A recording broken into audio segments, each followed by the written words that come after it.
Hello and welcome to boost study में आपका स्वागत है। आज दिनांक है 13 अगस्त 2021 और 13 अगस्त 2021 के 10 महत्वपूर्ण करंट अफेयर के प्रश्न और उन प्रश्नों से रिलेटेड जितने भी महत्वपूर्ण तथ्य हो सकते हैं इस वीडियो आपके साथ साझा किया जाएगा। इस वीडियो के आखिर में हमेशा की तरह कल वाले प्रश्न का आंसर तो दिया ही जाएगा और साथ ही आज एक नया इनिशिएटिव लिया गया है कि कल वाले प्रश्न का आंसर जिन्होंने कमेंट बॉक्स में अच्छे तरीके से दिया है उनमें से एक का जिनका सबसे बेस्ट आंसर होगा उसको मैं वीडियो में शो करूंगा। तो आज शो करूंगा। अब इसके साथ ही आज एक नया प्रश्न रखा गया है जिसका आंसर आपको कमेंट बॉक्स में देना और ध्यान रहे कमेंट बॉक्स में देने के बाद जिसका आंसर सबसे अच्छा होगा उसको मैं कल के वीडियो में जरूर शो करूंगा।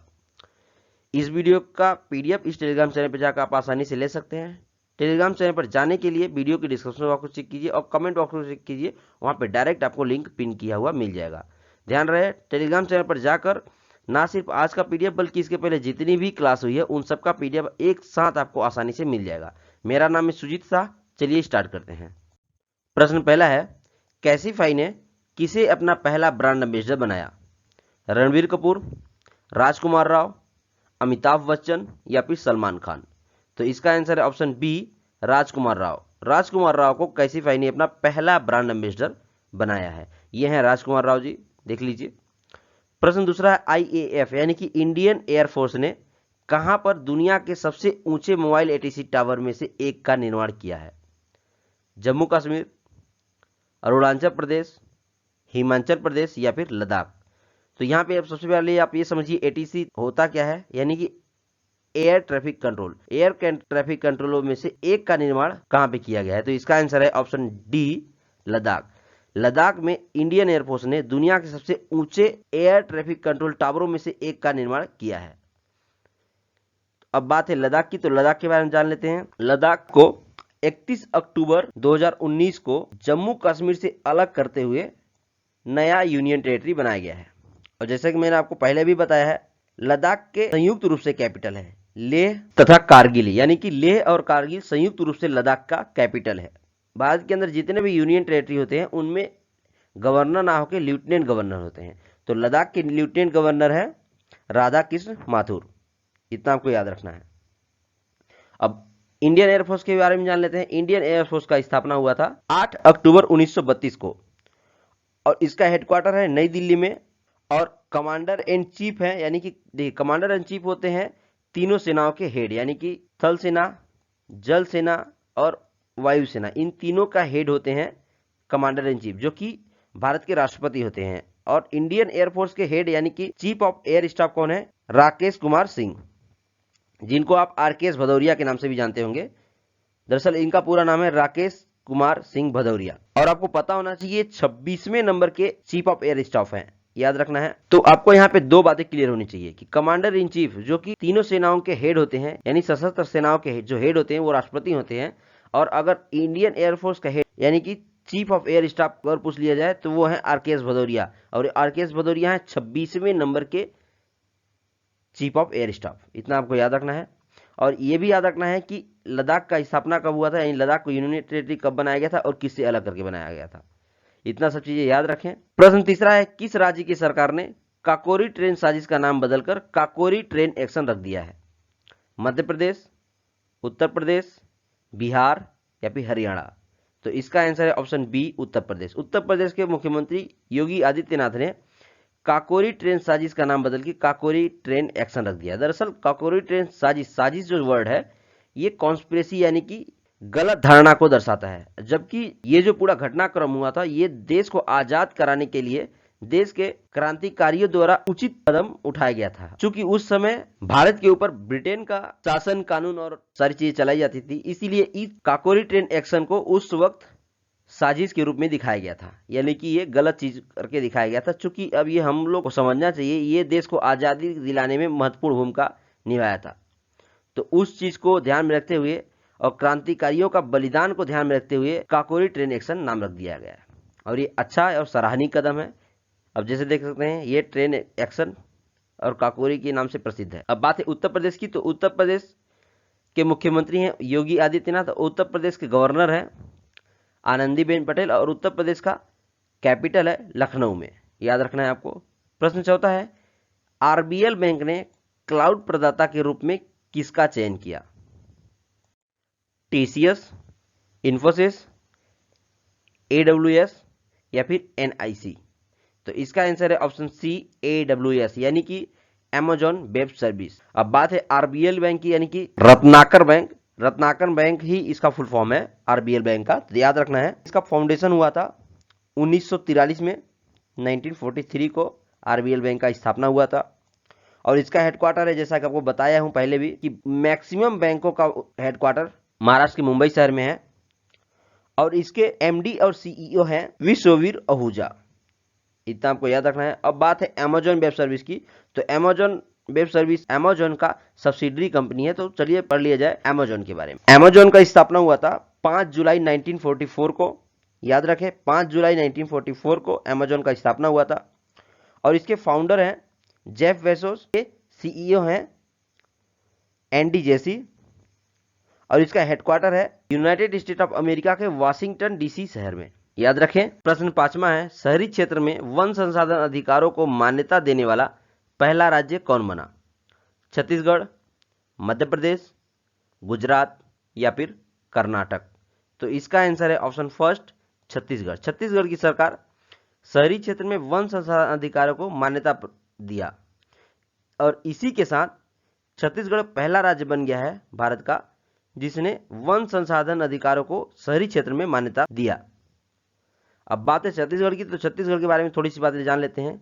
छत्तीसगढ़ को 1 नवंबर वर्ष 2000 में मध्य प्रदेश से अलग करके नया राज्य बनाया गया था। तो आपको याद रखना है 1 नवंबर वर्ष 2000 में छत्तीसगढ़ को मध्य प्रदेश से अलग करके बनाया गया था। और यहीं पे अगर मान लीजिए पूछ लिया जाए कि उत्तराखंड का स्थापना कब हुआ था, तो उत्तराखंड का हुआ था स्थापना 9 नवंबर वर्ष 2000 को। तो इन दोनों के बारे में डिफरेंस याद रखिएगा कि 9 नवंबर को हुआ था उत्तराखंड का उदय, उत्तराखंड का स्थापना हुआ था उत्तर प्रदेश से अलग करके। 9 नवंबर वर्ष 2000 को उत्तराखंड का स्थापना हुआ था, उत्तर प्रदेश से अलग करके नया राज्य बनाया गया था। और जबकि 1 नवंबर 2000 को छत्तीसगढ़ को मध्य प्रदेश से अलग करके नया राज्य बनाया गया था। अब छत्तीसगढ़ के CM है भूपेश बघेल, छत्तीसगढ़ की गवर्नर है अनुसुईया उइके और छत्तीसगढ़ का कैपिटल है रायपुर। अब आपको याद रखना है कि नया रायपुर छत्तीसगढ़ का नया कैपिटल बनने वाला है जिसको आप अटल नगर के नाम से भी जानते होंगे। प्रश्न 6वां है, हाल ही में किस देश में 40,000 साल पुराना जमा हुआ शेर का बच्चा यानी कि शेर का शावक मम्मी देखी गई है? मम्मी अर्थ मदर से नहीं है, मम्मी दरअसल उसको बोला जाता है जैसे कि कोई किसी का देहांत हो गया या मान लीजिए पशु पक्षी किसी का भी मृत्यु हो गया वो, उसके बावजूद उसको किसी चीज में लपेट के आप दफना देंगे और काफी साल के बाद उसको निकाल के देखेंगे वो सेम एज इट इज रहेगा जैसे मरते वक्त था, तो उस चीज को मम्मी कहा जाता है। ये दरअसल फेमस चीज है मिस्र के साइड में, आप जानते होंगे सुने होंगे कि इंसानों को दफनाया जाता था तो मम्मी कहा जाता है उसको। तो मम्मी का अर्थ यहाँ पे मदर नहीं है, मम्मी का अर्थ उस मृत शरीर से है जिसको दफनाया गया था। तो ये देखा कहाँ पे गया है? नॉर्वे, स्वीडन, फिनलैंड या फिर डेनमार्क। तो इसका आंसर है ऑप्शन बी स्वीडन। दरअसल स्वीडन के स्टॉकहोम में 40,000 साल पुराना जमा हुआ शेर का शावक यानी कि शेर का बच्चा देखा गया है। ये है उसका चित्र, आप देख लीजिए।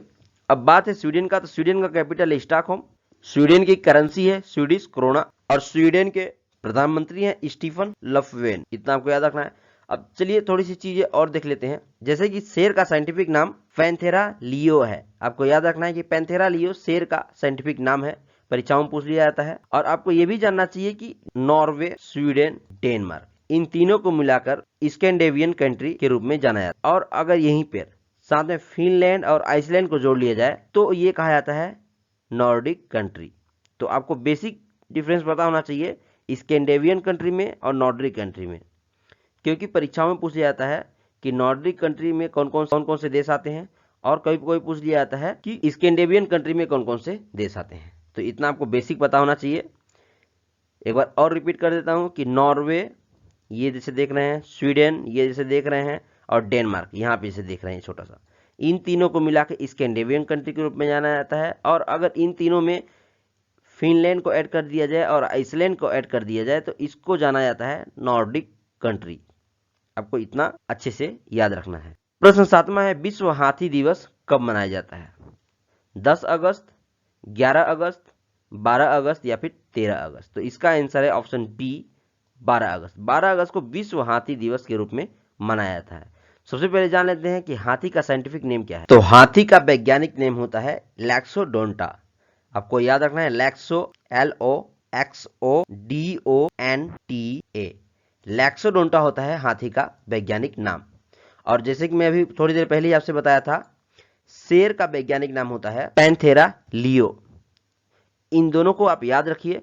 छोटा छोटा तथ्य जो बताते जाता हूं उनको याद रखते चलिए, या फिर कहीं पे लिख लीजिए, क्योंकि आप जब भी किसी परीक्षा में बैठेंगे तो ये सब चीजें सामने ऑप्शन के रूप में आएगा तो आप कंफ्यूज हो जाएंगे। इसीलिए आपको लिखते चलना है और उसको टाइम टाइम पे रिवीजन भी करते जाना है। अब आपको ये जानना चाहिए कि प्रोजेक्ट हाथी भारत सरकार के द्वारा कब शुरू किया गया था। और प्रोजेक्ट हाथी के साथ साथ आपको यह भी बताना है कि प्रोजेक्ट टाइगर को भारत सरकार के द्वारा कब शुरू किया गया था। तो सबसे पहले जानते हैं प्रोजेक्ट हाथी यानी कि प्रोजेक्ट एलिफेंट भारत सरकार ने 1992 में शुरू किया था। और जैसे कि आपको पता होना चाहिए कि प्रोजेक्ट टाइगर को भारत सरकार ने 1973 में शुरू किया था। इन दोनों को याद कर रखना है कि 1973 में प्रोजेक्ट टाइगर को भारत सरकार के द्वारा शुरू किया गया था, और जबकि 1992 में प्रोजेक्ट एलिफेंट को भारत सरकार के द्वारा शुरू किया गया था। और लैक्सोडोंटो होता है हाथी का वैज्ञानिक नेम, और पैंथेरा लियो होता है शेर का वैज्ञानिक नेम। याद रखना है। और आपको ये भी चीज याद रखना है कि हाथी की संख्या भारत में सबसे ज्यादा किस राज्य में पाया जाता है। तो हाथी की संख्या भारत में सबसे ज्यादा पाया जाता है कर्नाटक में। याद रखना है, कर्नाटक में हाथी की संख्या सबसे ज्यादा पाया जाता है। और टाइगर यानी कि बाघों की संख्या मध्य प्रदेश में सबसे ज्यादा पाया जाता है। तो आपको इन दोनों को याद रखने के चलना है कि कर्नाटक में हाथियों की सबसे ज्यादा संख्या पाई जाती है, और जबकि टाइगर की संख्या सबसे ज्यादा पाया जाता है मध्य प्रदेश में।